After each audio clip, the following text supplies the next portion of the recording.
Bismillahirrahmanirrahim. Assalamualaikum warahmatullahi ta'ala wabarakatuh.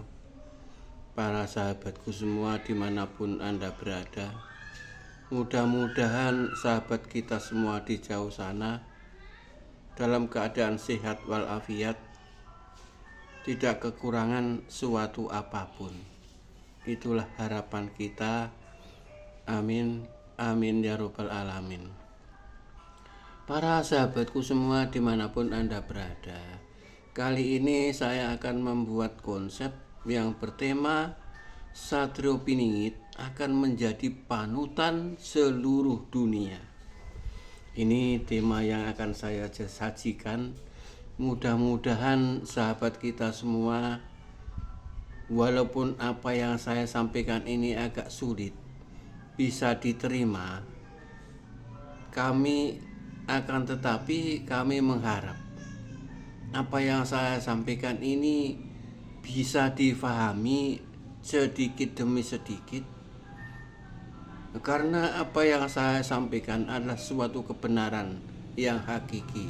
Ini menurut pandangan saya, karena apa yang saya sampaikan mempunyai data yang bisa kami pertanggungjawabkan.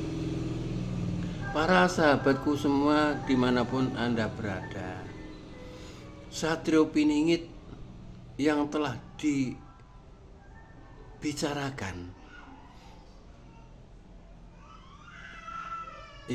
dibicarakan sudah ratusan tahun yang lalu. Satrio Piningit ini menurut kami adalah Imam Mahdi. Jadi Satrio Piningit, Imam Mahdi ini namanya telah melegenda sudah ratusan tahun yang lalu. Padahal beliau ini belum muncul, tapi namanya sudah melegenda di alam dunia nyata maupun di alam dunia gaib. Ini adalah suatu kenyataan yang saya dapatkan. Para sahabatku semua dimanapun Anda berada, karena Satrio Piningit Imam Mahdi ini telah melegenda, karena konon ceritanya oleh para leluhur kita maupun cerita para ulama bahwa Satrio Piningit Imam Mahdi ini mendapat keistimewaan yang sangat amat luar biasa. Konon melebihi tugasnya para nabi. Ini kabar yang saya dapatkan dari berbagai pihak. Ini yang saya dapatkan termasuk dari para ulama dunia. Ini yang saya dapatkan.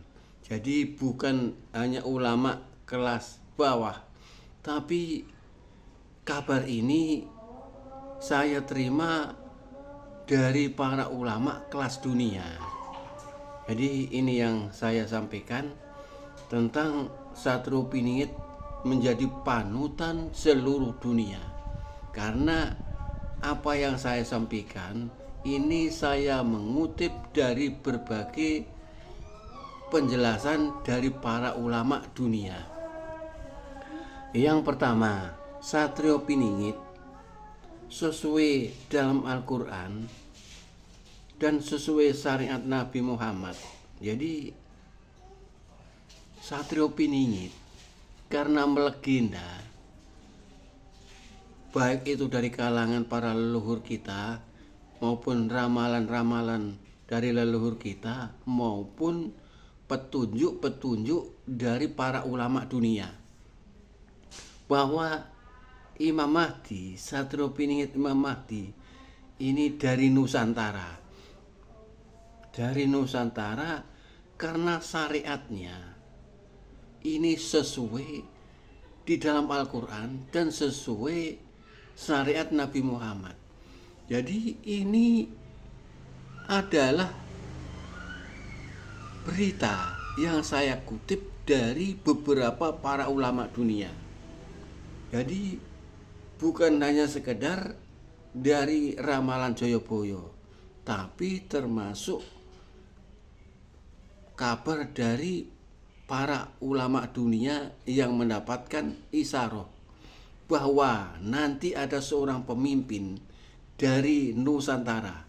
Ini menurut penjelasan dari ulama dunia, bahwa Imam Mahdi Satrio Piningit ini berasal dari Nusantara. Jadi ini adalah kabar dari para ulama. Jadi ini ada satu kesesuaian bahwa ramalan Joyoboyo meramalkan bahwa Sang Kinasih Satrio Piningit ini dari Nusantara, khususnya Pulau Jawa.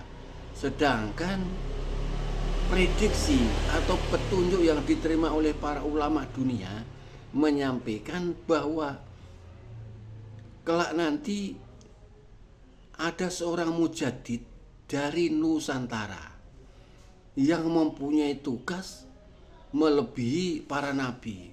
Ini yang disampaikan oleh para ulama dunia atas petunjuk-petunjuk yang diterima. Ini apa yang saya sampaikan berdasarkan data. Yang ketiga, ajaran Satrio Piningit di dalam syariat hakikat ma'rifat sesuai inti risalah di dalam Al-Quran. Jadi syariat hakikat ma'rifat ajaran Satrio Piningit ini sesuai ajaran Nabi Muhammad dan sesuai ajaran risalah dalam Al-Quran. Jadi ini yang menjadi terkenalnya Satrio Piningit Imam Mahdi sebagai panutan seluruh dunia, karena ajarannya benar-benar sesuai ajaran Nabi Muhammad, sesuai risalah Nabi Muhammad, sesuai syariatnya Nabi Muhammad, sesuai konsep risalah di dalam Al-Quran. Jadi sangat amat sempurna. Di samping itu, menurut pendapat para ulama atas petunjuknya bahwa Sang Kinasih Satrio Piningit Imam Mahdi yang berasal dari Nusantara ini, menurut beliau bahwa Imam Mahdi Satrio Piningit sebagai utusan Tuhan ini mempunyai tugas melebihi para nabi.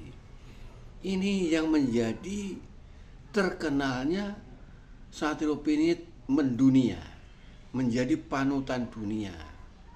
Ini alasan-alasan yang menjadi pokok yang saya sampaikan. Nomor 4, ajaran Satrio Piningit di dalam syariat hakikat ma'rifat adalah satu kesatuan yang tidak bisa terpisahkan. Jadi begini, menurut ramalan Joyoboyo bahwa inti pokok risalah dalam Al-Quran yaitu syariat hakikat ma'rifat itu adalah satu kesatuan yang tidak boleh dipisahkan. Jadi kalau menjalankan syariat, memahami syariat harus memahami hakikat dan memahami makrifat, karena satu kesatuan. Kalau kita menjalankan syariatnya saja tanpa menjalankan konsep hakikat, tanpa konsep makrifat, ini syariat kita tidak mempunyai arti apa-apa. Karena hakikat ma'rifat adalah satu kesatuan inti dalam Al-Quran, sehingga tiga-tiganya ini harus difahami, harus berjalan dengan seiring, seirama. Nah, ini maksudnya seperti itu. Akan tetapi ajaran para ulama saat ini tidak seperti ajaran yang disampaikan oleh kitab Joyoboyo. Inilah yang menjadi perselisihan antara ramalan Joyoboyo dan pendapatkan para ulama. Ini yang saya sampaikan. Ya, nomor 5, ajaran tarekat. Nah, ini ajaran tarekat bukan termasuk inti risalah dalam Al-Quran. Jadi selama ini tarekat ini dimasukkan di dalam inti risalah dalam Al-Quran. Itu buktinya syariat ini, berbagai ulama itu menyatakan bahwa syariat, tarekat, hakikat, makrifat ini ada 4.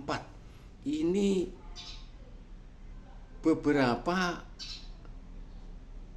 penjelasan yang saya dapatkan dari berbagai ulama, yaitu menyatakan bahwa 4 risalah ini termasuk masuk inti dalam Al-Quran. Ini tidak diperbolehkan, karena ini adalah satu kesalahan yang fatal. Karena tarekat ini tidak boleh masuk dan tidak boleh disejajarkan dengan inti risalah dalam Al-Quran, yaitu syariat, hakikat, makrifat. Jadi tarekat tidak boleh masuk dalam risalah ini, karena tarekat itu adalah syariat. Zaman Nabi Muhammad nggak ada tarekat, karena tarekat ini adalah setelah para sahabat Nabi, yaitu para tabiin. Jadi baru adanya tentang tarekat. Tarekat itu adalah suatu perjalanan. Syariat juga namanya perjalanan, artinya perjalanan dalam menjalankan spiritual. Itu. Jadi zaman Rasulullah untuk mengenal jati diri kita atau mengenal Tuhan, ya menjalankan syariat, bukan menjalankan tarekat. Tapi intinya sama, cuma namanya berbeda. Jadi tarekat tidak boleh dimasukkan inti risalah dalam Al-Quran, karena tarekat itu adalah syariat. Ini kabar, data-data yang saya dapatkan secara valid. Ini yang bisa saya sampaikan.